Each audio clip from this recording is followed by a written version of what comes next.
Hello, everyone. Hello. I think we're going to get started because then we can make more time for your questions and the lively discussion I can already hear is going on.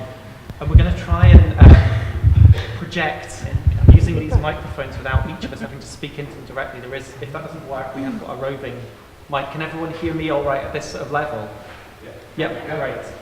Obviously, there's a tendency in these things for us to start to speak to each other more quietly, and we'll try and make sure we don't do that. Just for anyone who's joining us now or has forgotten what went on this morning, first of all, and just to introduce ourselves, I think I'm Dominic Paterson. I'm a lecturer in History of Art at the University of Glasgow. We're going to just ask the other panellists to introduce themselves quickly so we know who everybody is. And then we'll begin trying to pick through some of the themes that were put forward not only in the keynote presentations, but also in some of the artistic interventions and the writers' interventions that we heard through the first two sessions. So if we can just ask everyone to go around and just briefly introduce themselves and we'll get started. Sure. I'm James, and I am a co-director at Rhubaba Gallery and Studios in Edinburgh. My name is Maria Lind. I'm the director of Tensta Konsthall in Stockholm. I'm Judit Bodor, and I'm a curator based in Cardiff, but I'm here because I'm part of an artist collective called GANGHUT. I'm Stine Hebert, and I'm the Dean of Funen Art Academy in Denmark. McKee, work at CCA and School of Art. I'm Anne-Marie Copestake. I'm an artist in Glasgow, and I'm here because of Poster Club and Full Eye, two collaborative groups. Thanks, everyone. I had a sort of proposition maybe we could start from and address, and I think it speaks to issues that were raised in several of the discussions, and also in a way to Marcus's absent participation in this, which I still think is structuring the event somehow. And when Sophia was speaking this morning, by way of introduction to the hopes and aspirations of this day, one of the terms she used was problematizing the notion of collaboration, and not just using it in the celebratory key that an event like Generation in Scotland might suggest, and which I suppose the rhetoric of collaboration often encourages, that because it is done with other people, we want to enter into it in a spirit of celebration of the other and the other's work and so on. And as Francis, and I think in a way all our keynotes suggested, it's never that simple. Perhaps this utopian mode needs to be problematized. And thinking about problematization, I remembered a text by Michel Foucault, an interview from the 1980s called Polemics, Politics and Problematization. So I just wanted to share a passage from that interview with you. He talks about his own work as emerging from thinking about certain experiences that aren't discussed in normal politics, experiences such as punishment, sexuality, and the relations we have to ourselves when we try and produce truth about ourselves. And he says, quote, "The problems that experiences like these pose to politics have to be elaborated, but it's also necessary to determine what posing a problem to politics really means. Richard Rorty points out that in my analyses, I do not appeal to any, in scare quotes, we, to any of those we's whose consensus, whose values, whose traditions constitute the framework for a thought and define the conditions in which it can be validated. But the problem is precisely to decide if it is actually suitable to place oneself within a we in order to assert the principles one recognizes and the values one accepts, or if it is not rather necessary to make the future formation of a we possible by elaborating the question, because it seems to me that the we must not be previous to the question. It can only be the result, and the necessarily temporary result, of the question as it is posed in the new terms in which one formulates it." So typically kind of Foucauldian deferral in the way of what the ideal form would be for social relations, and to try and avoid, in fact, utopian ideals, but to say things have to be worked out practically. It's by doing things that we get to them. And I thought this could be an interesting proposition to put to people maybe in relation to their own practical experience of collaboration as working with others. The terms on which the we, the unit that collaborates, is established, and how that differs maybe between curatorial work and artistic work, collaborations across those domains, and whether this resonates in any way with you, this idea that whatever the social form is that collaboration begins, we can't know it in advance. So maybe just take the impromptu ordering of the panel and ask James if you would mind starting off on Sure. that. So I'd probably start in reference to the text that I read today, which was a text that was written. It was an amalgam of lots of things, but it was a particular musing on, as everyone here will know, Generator in Dundee, which is an artist-led space that I was on the committee before absconding to Edinburgh and joining another artist-led space committee.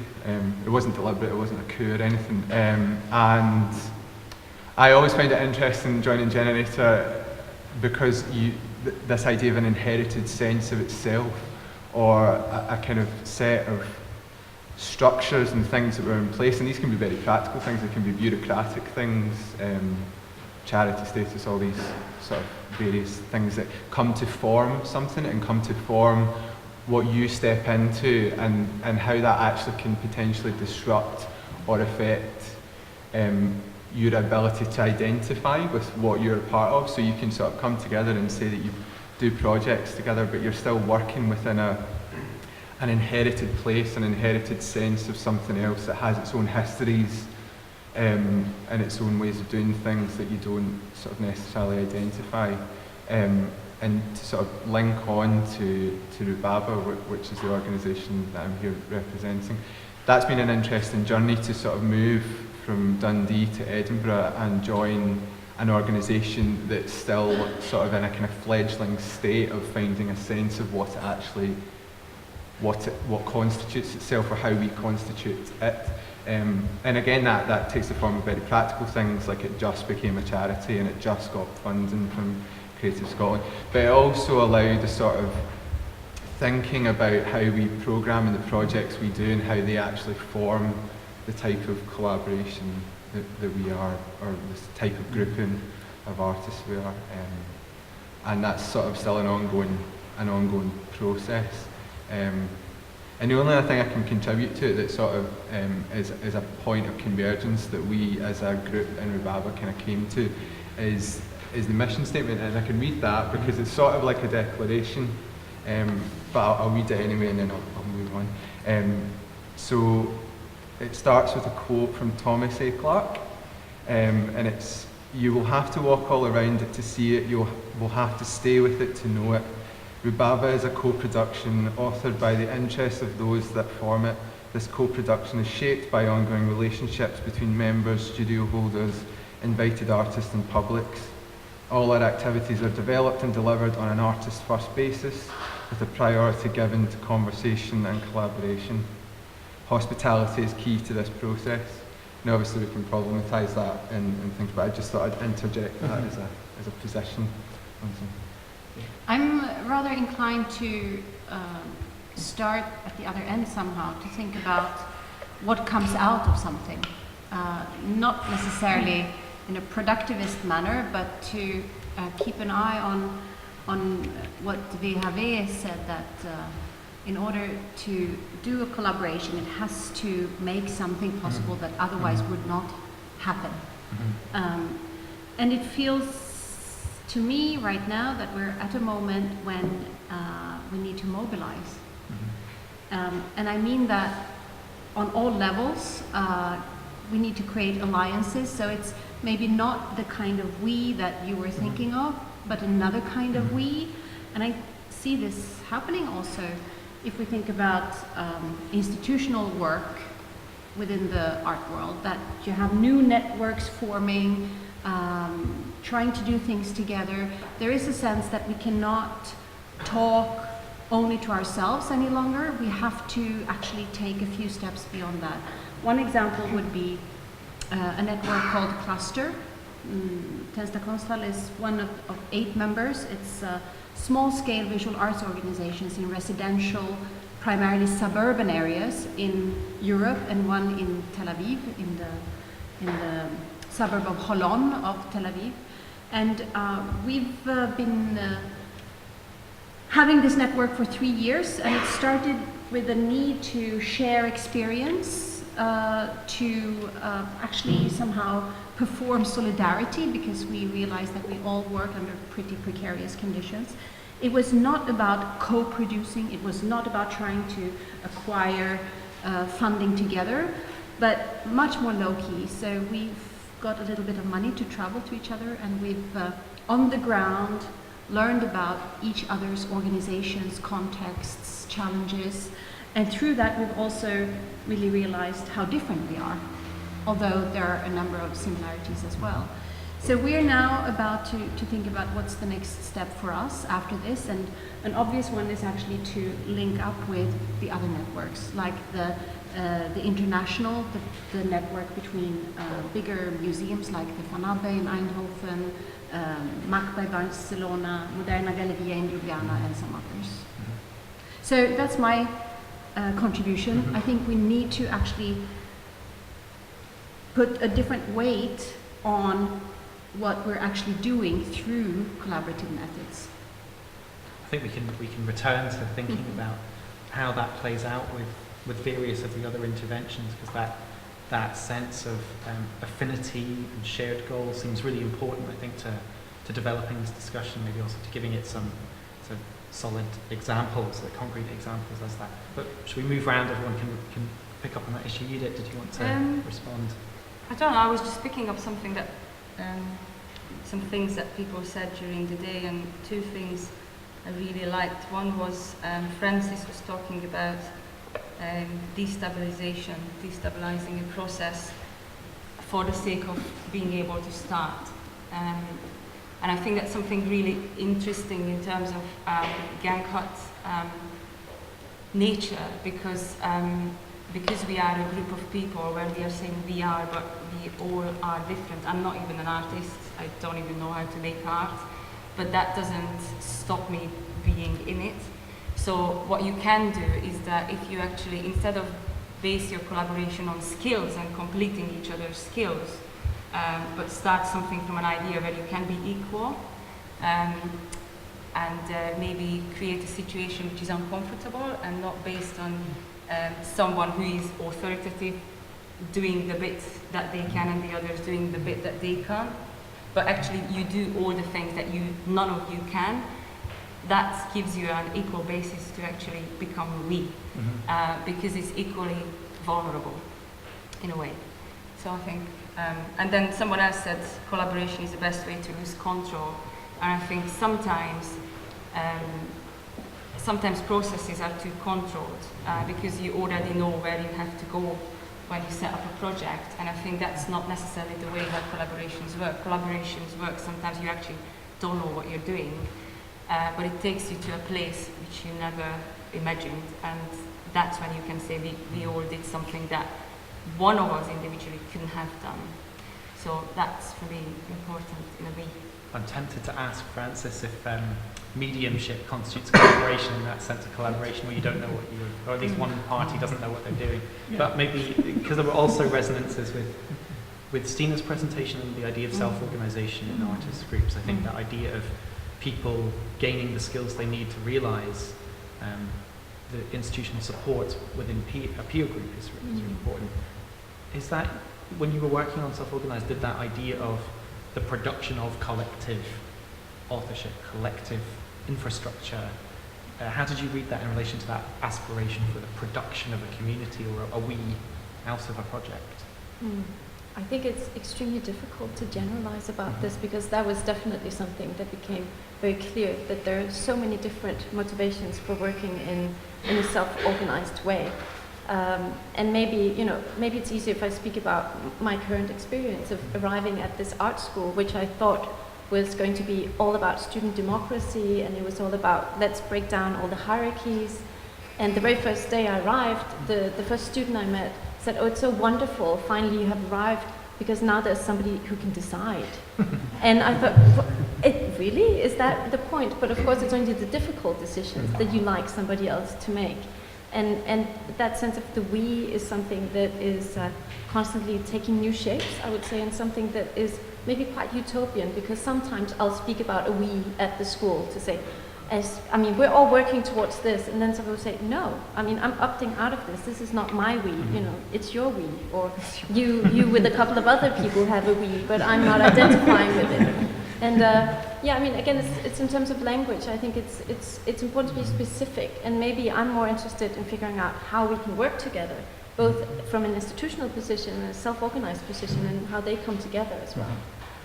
What you said just from, and that evocation of the utopian dimension of the non-hierarchical arts, it just reminded me of in Redmond Entwistle's film about Cal Arts, there's this really interesting discussion of the long crit, and one of the students is saying that although the explicit ethos is no hierarchy, no judgment, no grades, everybody's just being the best they can be, the actual experience was, without that being externalized onto a structure, you could only take it completely personally. Like, the judgment of your peers is absolutely palpable. You know no one likes your work, but they can't just go, it's a C. You know, I'm sorry, I have to write it on the form. It's just you experience that the group like says no. Implicitly, it's almost worse. So it's interesting that what structures are for and how they make possible other forms of organisation. But Francis, I'm sure we need to think about the community or the we of the people who aren't any good. Before we move on, do you want to address that? There is a community thing that comes up in lots of different ways. It's partly something Marie was saying. On the one hand, there's the private art world with its galleries, which no one are going to anymore, which are all beginning to shut down, one after, for all different kind of excuses, and Gallery Cam and Yvonne Lambert, and they're all shutting, and they're also saying in New York no one's going to them. I'm not trying to raise any sympathy for them in any way whatsoever, but you know, nobody's going to see art anymore. They go to art fairs, they don't go to art galleries. fairs. That's what I mean. No one goes to see art. They go to art fairs, which are rubbish. You know, so there's a sort of deathliness there in terms of community. Art fairs are not community. They don't work like that. They're there to sell stuff like a supermarket. Bad supermarkets. It's like a pop-up supermarket. The worst kind of supermarket. So there's a death there. There's a death in art schools where people are setting up alternative courses because there's a total dissatisfaction, not quite articulate all the time, why the art school courses don't work. And then there's people like Celine Condarelli who's working on how we work together and looking at feminine friendships and how that has been obscured and trying to build on that and almost thinking in public with a certain amount of vulnerability and embarrassment. And then there's things like on monasteries, someone was telling me about this week, which are like monasteries, but they're on monasteries, but they're based on open source and programming, and they're kind of taking off around Barcelona. So all of those things are happening. So it's a lot of the main structures are breaking down, and if people don't come together and do things and create another kind of community, then people will just be sitting there not talking to each other. So that has to happen and is happening, but I think that's the general context. Anne-Marie, can I ask you about the artist's perspective on that issue? Because with Full I don't know if you sign, you know, in a way, there's a clear delineation of the individual authors within that project, or if the having of a name for this collaboration indicates that you've produced something else, some we. Do you talk about it as what we're going to do, or I'm going to do this for our project?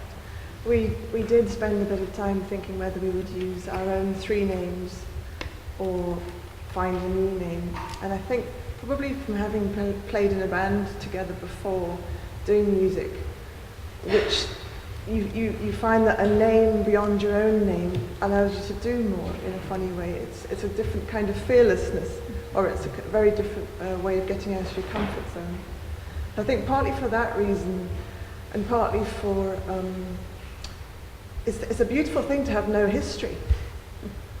So we were starting from scratch from day one, and it just seemed, let's just give it a name. So I think it was a playful wordplay on Eiffel. I mean, it wasn't really, it wasn't weeks and weeks of thinking. It was just like, that's fine, that's a name, that's what we're called. So it becomes a license for doing things differently, perhaps. I think it frees. Yeah, I think it frees a lot, and I think it's helpful to have a disassociation from yourself, or from your personal self, which your name does have, weirdly. There was, in David's presentation this morning, an idea of true collaboration, And in various of the talks we heard kind of delineations. Maria, you talked about cooperation, outsourcing, and team working as all variation. They're not the same thing. And thinking about the other seeming not quite synonyms for collaboration, but was literally working together, which seems like almost a translation at the time, and makes it nicely prosaic. But hospitality is one component of that, or friendship as one component of that. Raised the issue of these kind of pure forms, like, which again have been extensively written about by Derrida and others as problematic in that we can only really think them as pure, and then as soon as they're pure, they're impossible. So, what's pure friendship? Can you be friends with your wife or your boss or your lover, or what? You know, how does this actually work once we start thinking about in pure terms? And I wondered, is defining or delineating collaboration something that any of you have thought to do in your own work? There's maybe a difference in how you'd characterize other things, but do you know when you're collaborating as opposed to some other activity? If so, it tends to happen afterwards. Yeah. So it's not a component. It doesn't necessitate. There's no program No. required. I think in that. programmatic things tend not to work very well. Stine, did you want to? No, well, I just think it's extremely difficult to prescribe what would be the outcome of a collaboration. Then it's definitely not a collaboration. I mean, it is about surprises. But this is a dilemma then, because funders more and more ask for collaborations. So you have to precisely outline what it will be like, and then afterwards you have to evaluate in relation to that. So maybe the burning issues are a little bit more in the outskirts of discussions around collaboration. For example, that we live within a culture of assessment and control, which is quickly strangling more and more of us in terms of eating up our time. Yeah. And this is actually another kind of pirouette, I would say. It's a formalism, it's a bureaucratic formalism that is absolutely detrimental.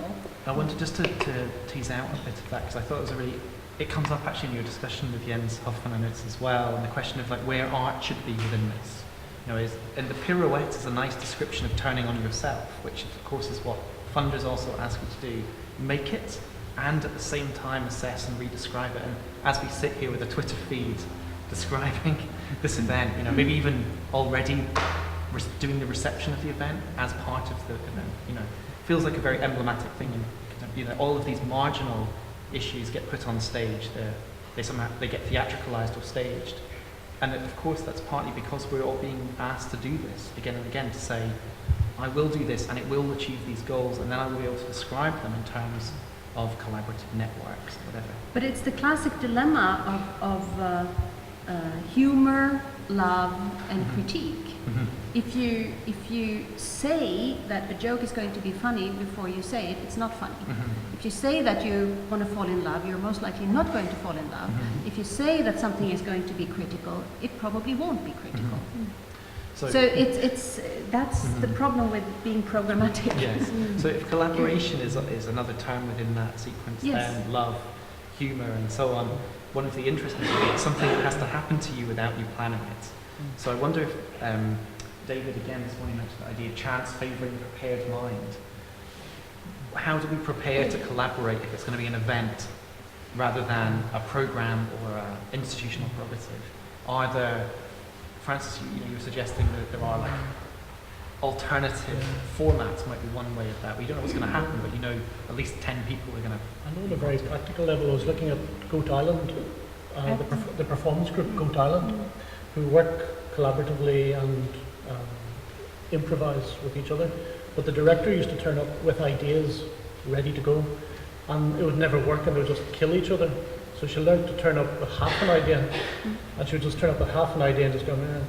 And then the other people would take it on and finish it. So she had to learn to only kind of half think things through, but to leave another space, just on a really practical level for other people to pick it up and run with it.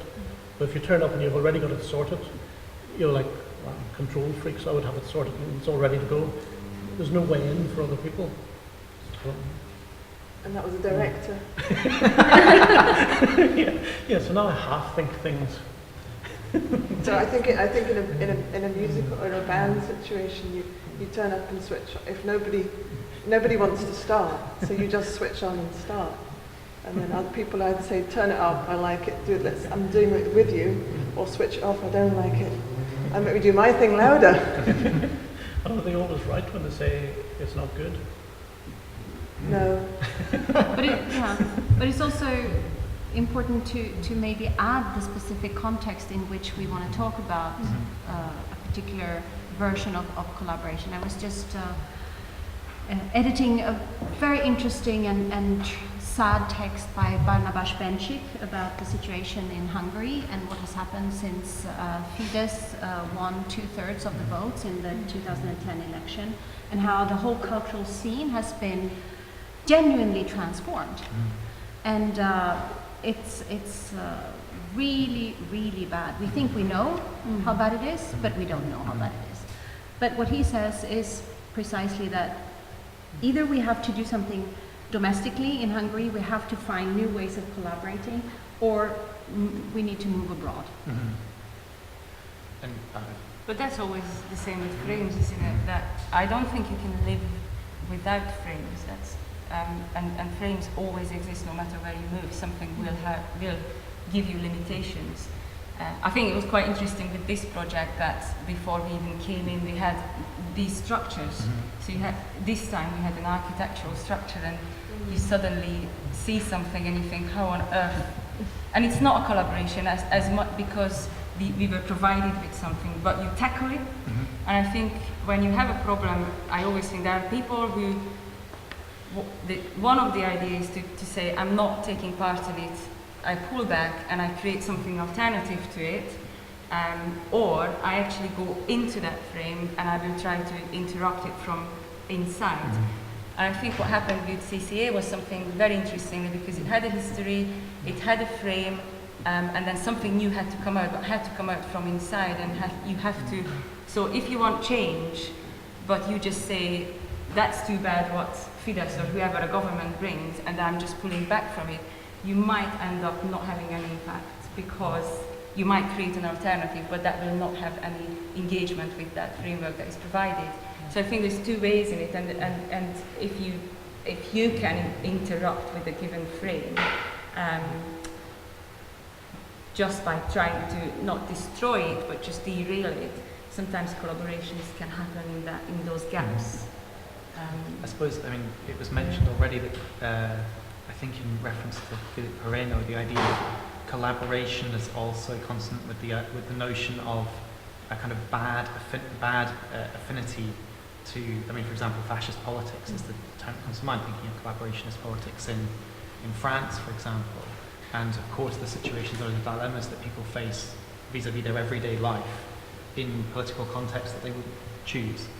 And I mean, there's something very interesting that I think about the turn to the political and the socio-economic that happens in this conversation, where I wonder if art and the process and improvisation and so on are the counter model to that form of collaboration. So there's sort of the good and bad dreams of collaboration, and whether that, I mean, maybe you'd start with you, whether, for example, the artistic community in Hungary, do they provide a model for those forms of political engagement?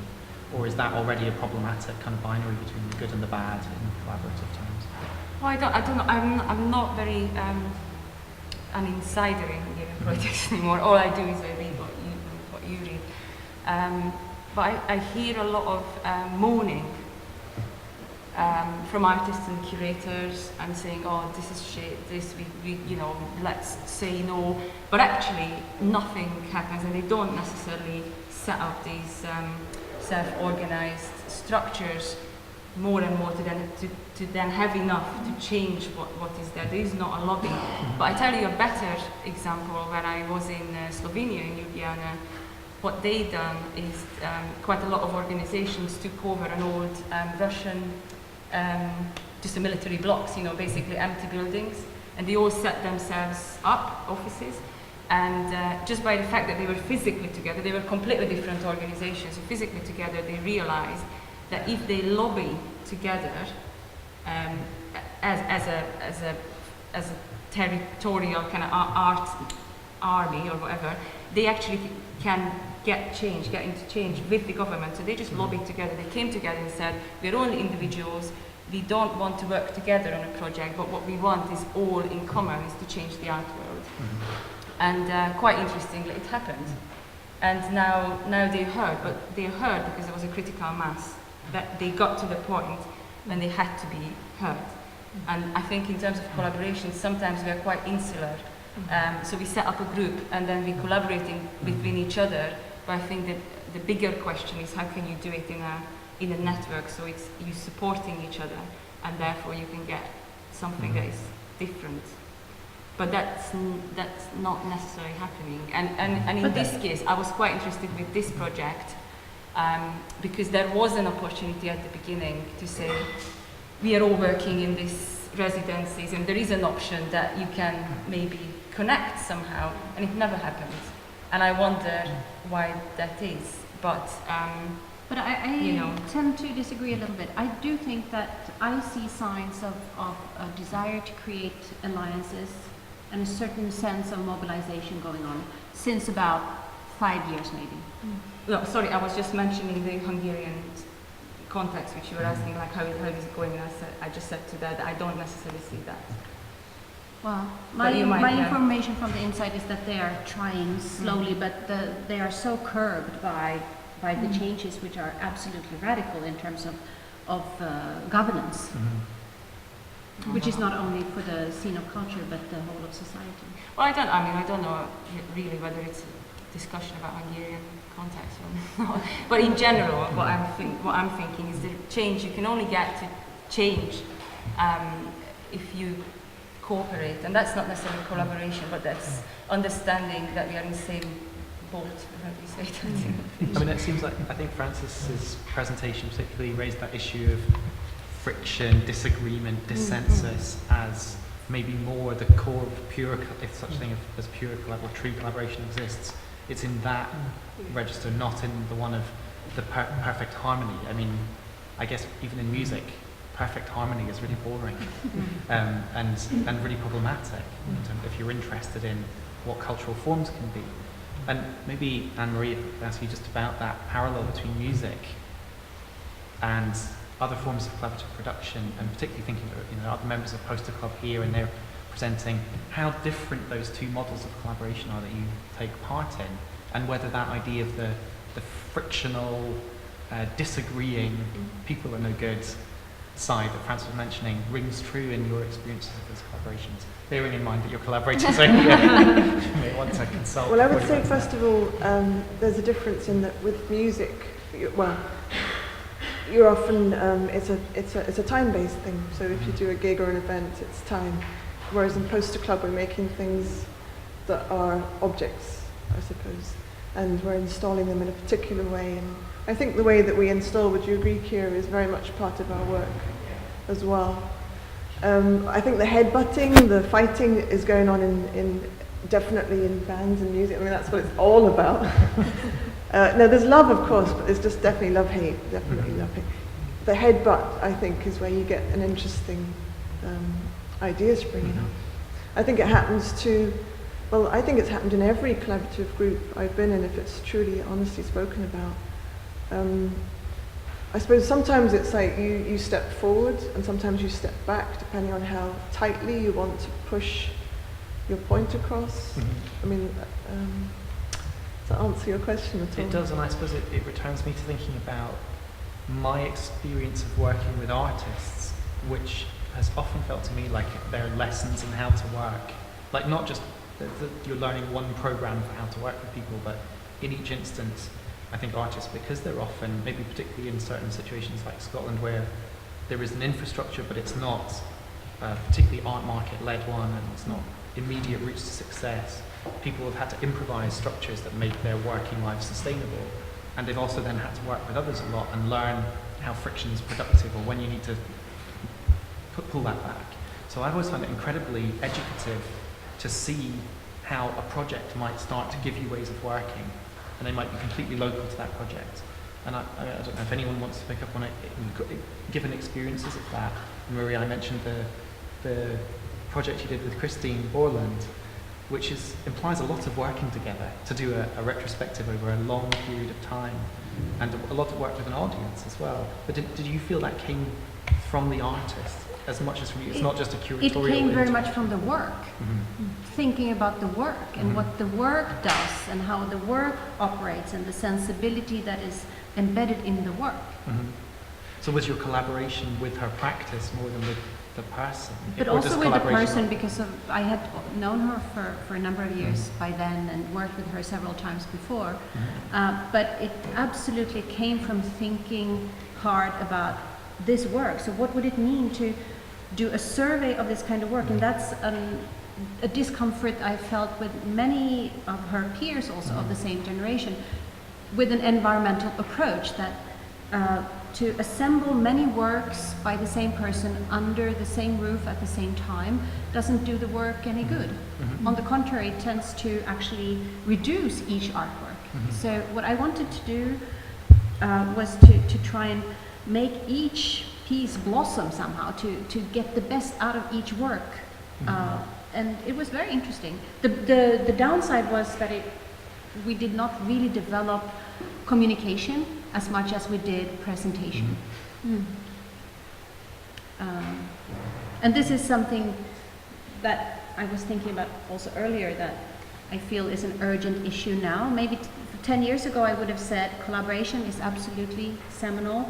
Now I would probably say that it's actually to return to the artwork and to take that more seriously, and actually this idea of trying to get the most out of the work. There is so much potential in each work, and we almost always only scratch the surface in this speedy time that we live in. I mean, obviously, hopefully you picked up on the microphones a lot of agreement to that statement. It's certainly one it's worth thinking about. Given that we're in a structure that has been devised in some way to put discussion on stage, and because Marcus isn't here, and I wanted to make sure that some of his provocative reading of the idea of participation, maybe not quite the same thing as collaboration, but certainly related, and the institutional, ideological imperative now that we need to be good co-workers and that we need to be good participators, which might actually be anathema to that sustained relationship to the artwork and to being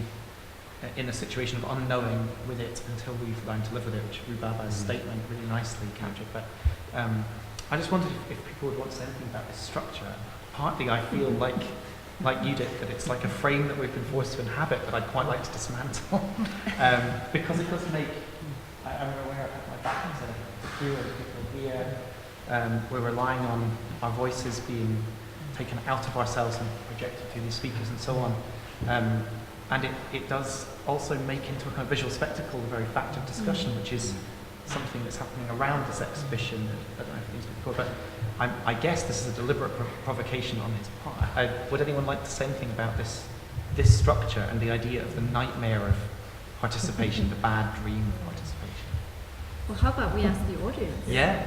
Especially the ones behind you can't even. We do. I think there are microphones maybe going out to the audience, so really happy to open it up to other questions. It doesn't need to be about this.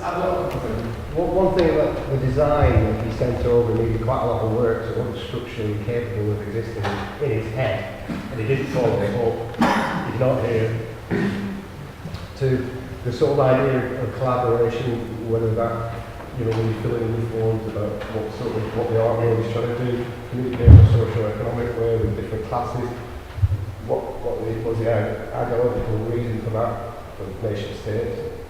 Putting forward that idea so that you can validate art as something that exists outside the culture and people can buy into as necessary for tax money to be spent on, and whether that collaboration is just a part of that. And maybe what you were seeing when you looked at that historically was just developing the state's approach to culture and whether it's new labour and what culture means and how they co-opted the artistic music community or attempted to. And so maybe collaboration has fallen away because it's being led by political developments rather than sort of artistic development.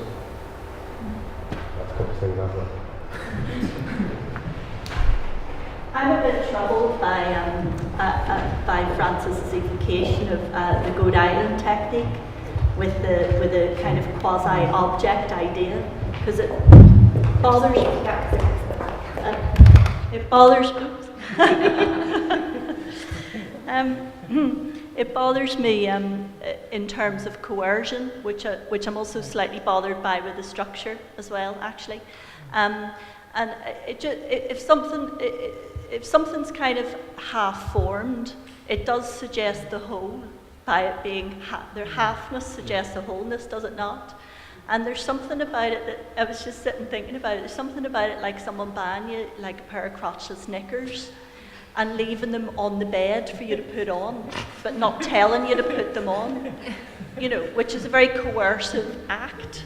And perhaps it's better just to be, you know, told, in a sense, for them to be put on, you know. So I think with Goat Island, you do that, and then you come in and you find someone wearing them on their head, you know, which is the sort of joy of Goat Island, is that they are half-formed ideas, but you bring them in with the kind of implication that they're not fixed. Yes. And the other person does pick them up and just run totally the wrong direction with them.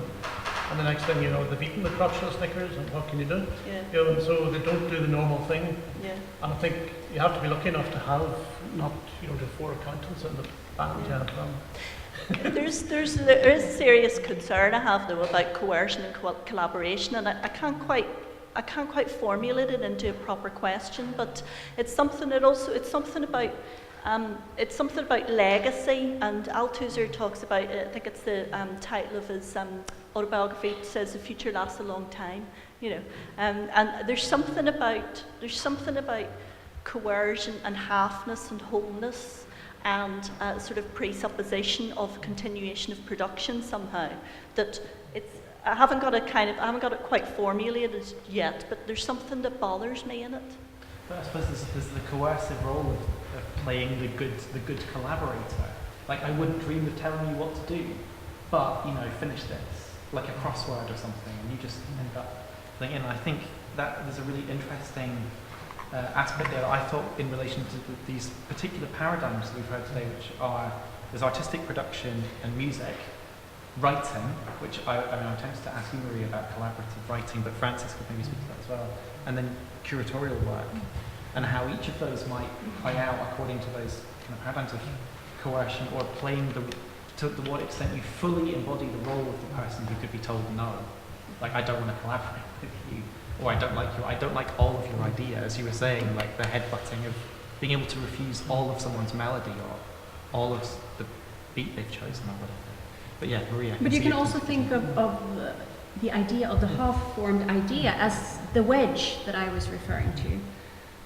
The third factor that enters something, which helps you break out of something insular or incestuous, which I think the art world is so good at, staying insular and incestuous.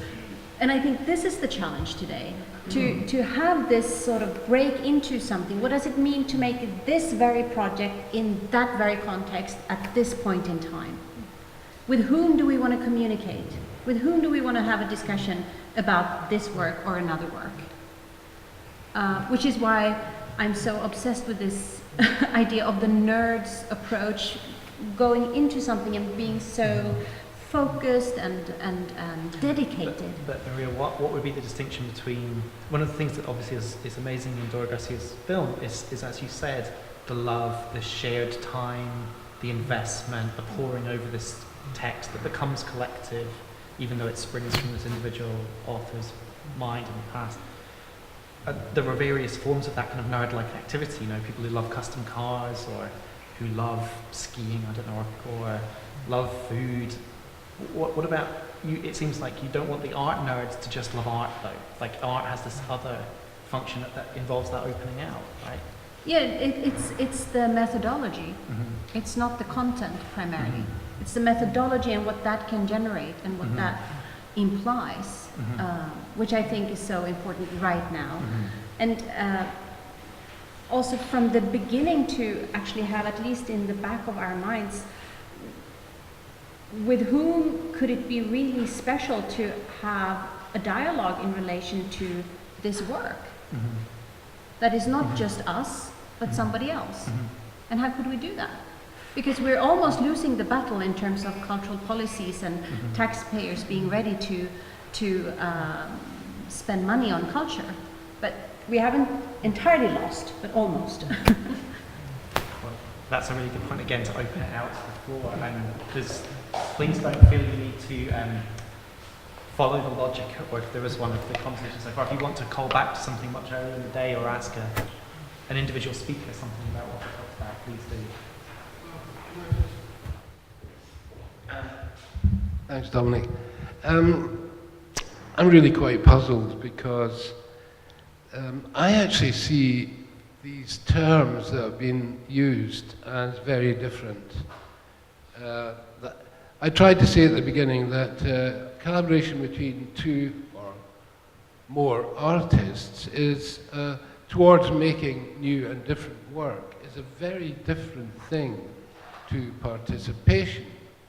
And it's participation that gets abused by the funding agencies and governments who say to artists and art centres, you'll have to organise forms of participation. You know. Now sometimes socially engaged practices can be participatory, but that's okay. You can work that, you can do that. So it's not a dirty word, participation, can be abused. But then I've also heard words like cooperation, like cooperatives, and that's not collaboration. And co-working, that's not collaboration. I mean, collaboration is, between artists anyway, something very, very different.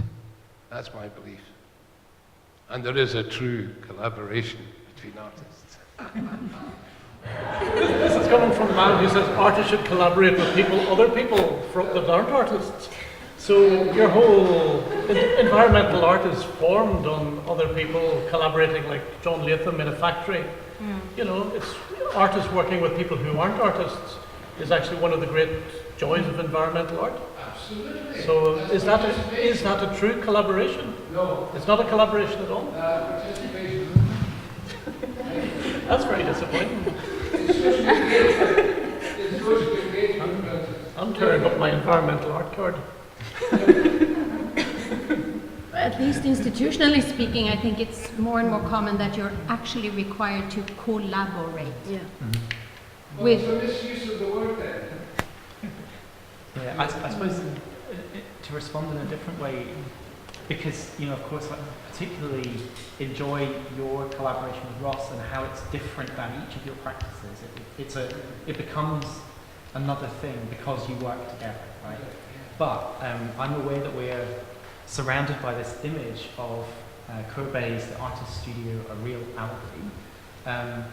And one section of it, which has deliberately been chosen as the section that shows the artist and his friends in the studio. And Baudelaire is just visible in the far corner.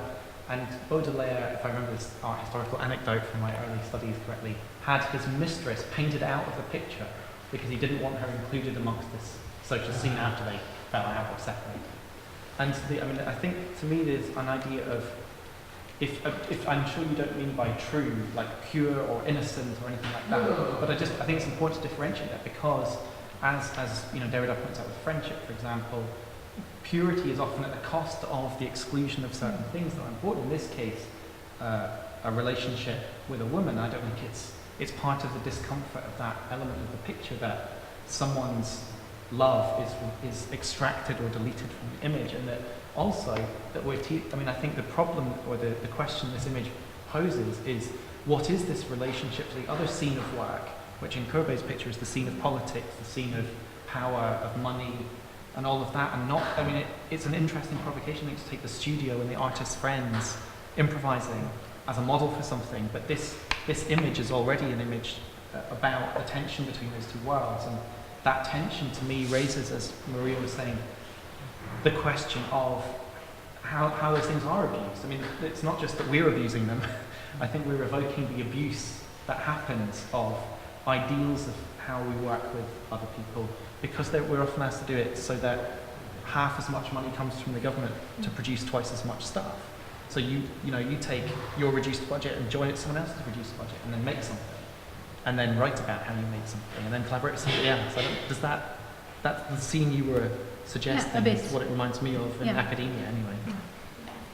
Francis, do you want to say anything more about that, Francis? I feel we should, in the spirit of dissensus, push the I argument was still further. thinking about artists collaborating with people outside. I was thinking of Christine Borland because you mentioned her. I would see her collaborating with anatomists. The anatomists aren't participating. I see it as a genuine collaboration. I see that the anatomist has a genuine collaboration, a genuine intellectual input into the work, just as much as Christine Borland. And so I see that as a collaboration in true environmental art. But the anatomist isn't an artist. So I was just... Was there a question at the back? Yeah, I'm just confused by what this genuine or true means. Does it mean equal, or what is it? Is that what is it equal? Is that what true or collaboration or genuine collaboration means? Like, what's the point of adding true collaboration? Is it not collaboration or not collaboration? I'm not so... Yeah, sorry, I'm giving it. It's just a very true collaboration. I didn't really know what it meant.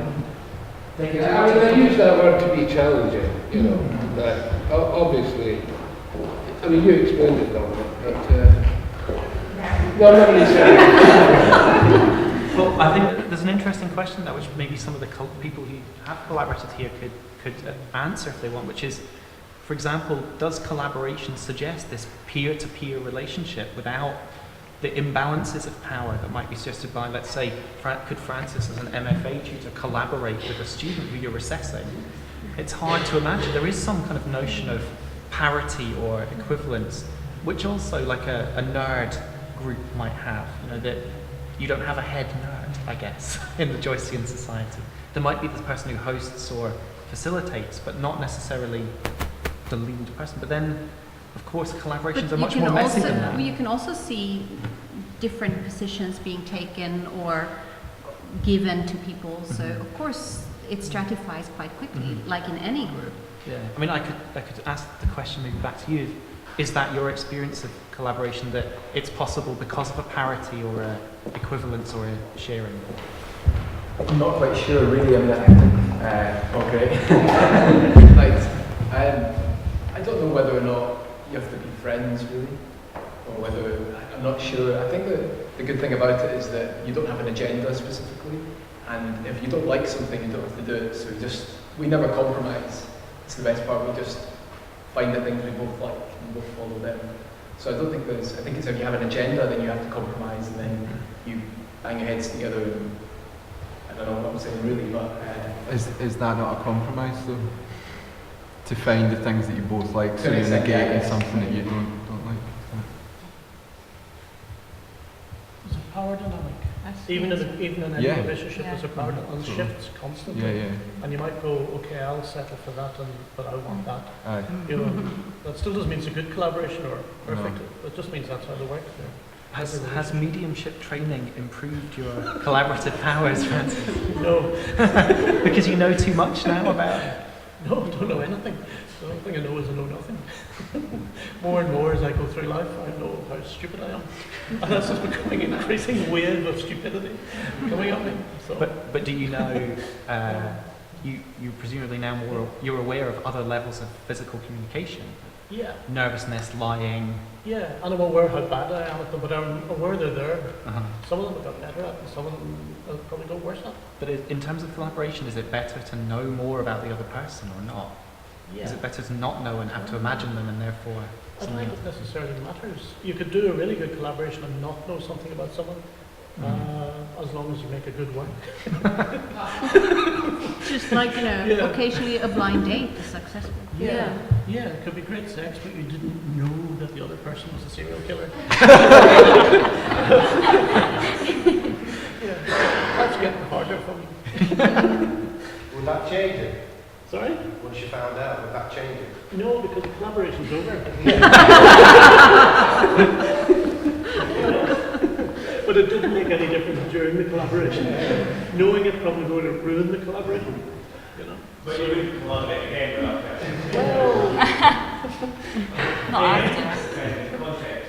I don't know, actually some people do. You know, taking it to a different level. Yeah, you don't want to go there, but you know, if you look at the history of serial killing, some people do. I mean, you work with people that you don't, they're not necessarily a psychopath, but you work well with, but you don't necessarily. I think a lot of people work with each other and they hate each other and they know they work better together. And bands are great for that. Sonny Terry and Brian McKee could not talk to each other off stage. You put them on stage, the great duet. They just couldn't bear each other. Janker and Richards. Yeah. It goes on. They all hate each other, but they know that if they're not the sum of the group, if they try solo, it doesn't work. They have to be together. Even though you hate each other, you can work. And also when you work with someone, some other weird invisible things going through that are not the conscious thing, that you hate the person, you remember what they did. There's some other kind of things go through as well that are a bit more telepathic. And there's also the thing about time too, which we haven't really talked about. Short-term and long-term collaboration. I mean, Poster Club, which Kieran started, is quite a long collaboration. Is it sort of 5 years, 4 years? And I think that's been one of my most favourite collaborative projects. And over time, it just gets better, actually. Has it changed? It has changed. Would you say too? Yeah, it's kind of developed its own voice and group more than the beginning. And that's a product of working with the same people over a long period of time. Yeah. I just wanted to bring up the point about time, really. I didn't have too much to say, but if anybody else wants to mention time. That's interesting, because so you started it and you joined it later on, Poster. Actually, how it happened was Kira contacted a bunch of us and said... so it all started at the same time? Yeah. Because what I think is quite interesting is I think, Dominic, you were sort of touching on it with the comparison to like academic structures that put in place so basically social structures that can sometimes play out in an informal arrangement, that there are powers and things that go on within collaboration where there can be, and time factors into, you take a space that has to have like a committee that rolls, for example, if it's like Arts Leader, you take a space that doesn't have that, and you come into a situation like at Rhubaba where there's people that's been there for 5 years, and what you find is that there's a dynamic in play there that you sort of rub up against, and I think that kind of agonism or whatever is sort of a big part of it. It sort of exists within it, that you kind of come in during that and maybe affect that or not affect it and then hate everyone. I don't hate everyone at Rhubaba, but it can sort of, I think it's a really interesting sort of part of it, that keeps me with it. It sort of keeps me returning to sort of doing particular projects. In the way that we work, we'll lead projects, so we'll privilege someone's interest and then try and like butt off against each other to agree that it's something that we will do as an organisation and take it forward. And then actually it's a big part with the artists too, like the artwork, or like how they form part of it, but yeah, times. I think time is actually quite interesting because there are these, as you say, that more and more kind of funders kind of pushing you into collaboration. Problem with that, they're always time limited, and they say, quick, we have to do something now, between now and then we evaluate it and we're out of it. And I think sometimes, because collaboration doesn't work like that, it just doesn't come. So you might have that given time and you think we just have no idea what to do, but then after, or if you keep being together longer, it will come at moments that are completely out of these structures that are given by funders. And therefore I think that sort of participatory works or socially engaged works, they are always time limited and they're always funded for a little bit, and that's why it feels forced, because it's not real, because you are only, you're kind of supposed to be only interested in those people for like 2 months, and then you move out, and then that's it. But that doesn't work normally, I think, in terms of collaborative situations. And collaboration, in our case, I think, doesn't come. We don't think about what's the next that we can collaborate. It's just something that is an ongoing thing, that you find yourself working together on things that you all like, and that gives you a common interest that out of which something interesting might come out.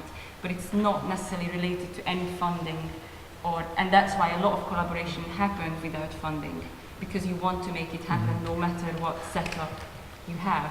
But the other thing I was wondering in terms of time, the other thing is, for me, is authorship, which is quite an interesting thing in collaborations in terms of if someone comes with a half idea, does it mean that he has more authorship over the project than whoever completes that idea? Or does it have to start from really from scratch to have co-ownership, if you know what I mean? Because just by the fact that I provide something, then you think, like, is it me now who's running this project? Is there a leader who everyone will look for and say, can I interrupt this?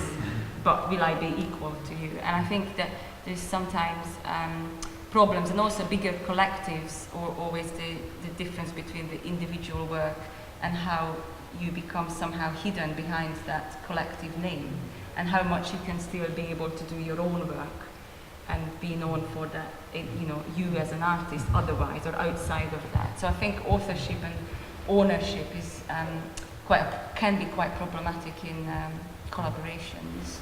I think you've got to come impelled with an idea. You know, you have to have that's why that desire that you can share, but it changes. Yeah, well, someone has to have an idea. It's quite interesting because otherwise you just sit there and exactly what happens. And who said that? Was it Buñuel who said, "I'm not here to entertain you. I'm here to make you feel not embarrassed but uncomfortable." And then if you all feel uncomfortable and you think, you look at each other and say, someone should say something now, and so someone will after a while, because we don't like being in quiet. And that will be the first idea, and then you can really bounce off each other's idea. But that first idea will always come from someone. You know, you can't start at the same time. I don't know. You can create names, though. You can create other names, like you were saying, so that it's not neither of you, no matter who started it, it comes out under another name. And that gives you that sense of freedom. And then it doesn't matter who came up with which bit of it. Which is quite interesting, you know, how, but I've seen collaborations when it's, you know, suddenly you don't know, because it might start with one artist's works who then doesn't have a skill for something, so they bring in someone else to have that, to complete that project, and they call it collaboration. And I think that's maybe the difference between that kind of true collaboration of something that just completes because you don't have you have a gap in your skill. This is sort of where the term co-production came in, because we did a project with an artist called Lucy Pollack, and she last year for the month of August became a CEO in residence, and she used the sort of Disney Imagineering framework to produce space, and it sort of crossed into participatory, like trying to engage with the sort of wider Leith community.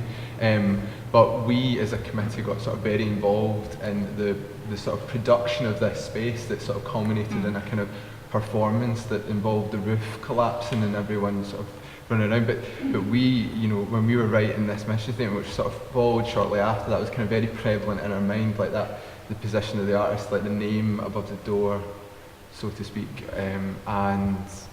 but the sort of realisation of that. But her work, her practice, I mean, this is the interesting thing, is that that's what she is interested in looking at and making, and I guess the projects that that's the starting point. It's just that sort of interest, that inquiry that maybe one of us have, and then but she specifically was looking at these kind of issues around authorship. That's why I think she called herself CEO in residence. But she didn't call herself that during it.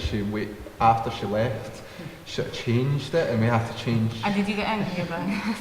No.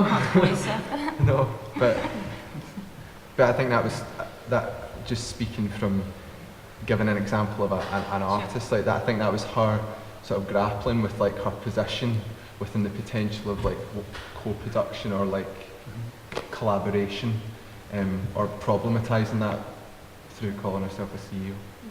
That's interesting as well, bringing in the other side of the studio, the world of the artist, the studio, and then the world of these other regulations and forms of and structures of work. The Imagineering and the CEO, and it comes back, I think you were saying the idea of inhabiting roles.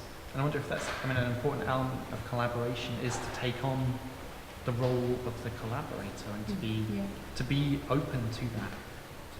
you look like you might want to come into that, Well, Stine, as well. I mean, I think it's just important when speaking about collaboration to distinguish between the different motivations for wanting to collaborate. I mean, we're speaking about being instrumentalized or needing to form partnerships or establish networks in order to source more funding for the projects. And then there are other reasons. As an artist, maybe you have this playground of doing something that feels easier to do because it's not your independent practice. I mean, but there are so many different reasons for coming together and doing this. And I mean, it's interesting. I was speaking to an American artist who moved to Denmark, and he said his impression of Denmark from afar, this bubble of social democracy, as he still perceived was happening, was that it would be a situation of total solidarity between the artists because there was limited competition. It was all about public funding. And in fact, when he arrived, he realized, I mean, very few people are actually collaborating, and they're being very protective of what they're doing because they need to make these applications to the Danish Arts Council to demonstrate this is the work I did, this is why I need this art grant. And in the US, he was used to a very different way of needing to be operating a much more solidary way with your peers in order to make things happen. Yeah. But there's the same thing within art schools. I think there's a lot of problem with collaboration exactly for the same reason, is that you will be marked as an individual. And therefore, how do you evidence what was your work within that collaboration? So students have a lot of struggle with that, I think, because they obviously want to keep to their own work, but at the same time they want to collaborate. So I think it's quite problematic in that. So we are not educating them enough for that because there is this competition that is within the art school which has to happen because it's marked. So I think that's a bit problematic in terms of when you come out, you know, you start living something else. Or, I don't know. I don't know how you do it. Maybe in your school. I don't know. Yeah. But interestingly, curators do get assessed in that way. They make, you know, the RCA, other institutions, collective project, and everyone's assessed on how they work together. It's interesting that you would think the academia would be more able to recognise creative collaboration, but in fact the structures in place to recognise curatorial work as collaborative, even if they're not necessarily training people to do that later on. I'm aware that we're up against a time limit because Francis has to go to an opening of the new show at CCA. So we've got, I think, 5 minutes. Lily, you had a question. It's very interesting to listen to why different people want to collaborate, but I feel that when we talk about it in this sense, it's not very different from any other art because we're still talking about intentions, and sometimes I think it's better to just think about what the work allows or how it functions sort of despite itself and what it can give to other people instead of sort of why artists do it. Because from the point of like an art historian, like an aspiring art historian, I feel that it's more important to sort of, or like that it's important to acknowledge the other end of that and how people who are not part of institutions and who are not already sort of like art lovers and sort of within that framework can take something out of that. Your question is distracted by what It was really documented very well. Is that the audience as collaborators? Treating the audience as collaborators? No, I don't mean that the audience collaborates necessarily, but that I think that there is a model there. The sort of the idea that in order to make something you have a need of another person. I think that's something that people can take away and use sort of like in their lives. But when we talk about intentions, then it does become a bit about sort of the end product and how did that happen, and it's sort of, we're just looking at the side of the artist or the person who collaborates again. And I just feel that it's not what it does that is different. I feel the difference of collaboration is that it can actually give sort of a model that people can share instead of like sort of continue that idea that the artwork is sort of like unique and kind of singular and based on intentions. I don't know if that makes any sense, but. I don't know. One way I think of extending that to things people were saying is to do with that question of how concerns about how art is produced, including intention, and maybe collaboration plays into that, might relate to what Maria was talking about, the need in a way in this particular institutional environment to return to the idea that the work itself makes demands and that they aren't necessarily, collaboration might be one way to get to that, but we don't need to privilege it necessarily as this utopian social model for how to be together. It might just be a good way of getting to an artwork that can function in that sense. So, but I think one of the things that came up earlier on, I think Anne-Marie talked about in the piece that began the proceedings, the idea of the blurring of how things are articulated. Yeah. And that seems a really important thing in getting to a work that does something more than just instantiate someone's proceeding intention or their program. Collaboration is useful because it might lead, to a kind of loss of self, loss of control, blurring of what's clearly delineated or articulated. I mean, I don't know, do you want to pick up on that as why you would collaborate? Because you do things on your own, right? And then you're also quite a prolific collaborator, as other people in the room are, I know. But it strikes me often that that's one of the important roles of collaboration for artists, is not that they want to just make a network necessarily and do that, but that it allows other works to happen. Yeah, and I think it's also, I like to collaborate even when there is no end result. Mm-hmm. And I think you've definitely got to, just have no expectations, I suppose, is the only thing that maybe covers. I don't know if that falls into the curatorial side as well, but that's the only thing really. Because if you're clinging to something and you get upset, then there's something wrong. I'm thinking about the cluster network again. I don't think we have yet really collaborated. We're sharing something and we're doing some things together which are to do with researching each other. And we started out thinking that we have some things in common. We're fairly small visual arts organizations in suburban-like areas, primarily in Europe. But one of the clear outcomes is that we have become more aware of our differences, and that's very productive. That makes it more interesting now to think about a collaboration, literally. Does it produce difference for you in what you do? Yeah. In Tense as well? Yeah, it's been super rewarding to have this network and to have done what we did in terms of positioning oneself, and it seems as if most of us have had that experience. And we did not count on that at all from the beginning. And I mean, one thing just to wrap up, because I know some people need to leave now, is I think all of the instances of collaboration we've heard about have sprung from some kind of necessity, maybe described differently, but that maybe the urgency that provoked this exhibition that Sophia addressed this morning, and that is manifest in the keynote talks and other presentations, has to do with a certain set of political and socio-economic conditions that are meaning we just need to think about and talk about these things more. And obviously, cluster is one example, but it could be 3 artists who are also musicians making work. Collaboration is being asked as a word, is being asked to a lot of work to span these things. But it's felt to me anyway very interesting to force it to do that job, to force it to work across those things as artists and other cultural practitioners are having to do. That's an attempt at summarising an unsummarisable thing. But I know Francis and David have to leave just now, so we'll just pause while that happens. But can you thank all the panellists?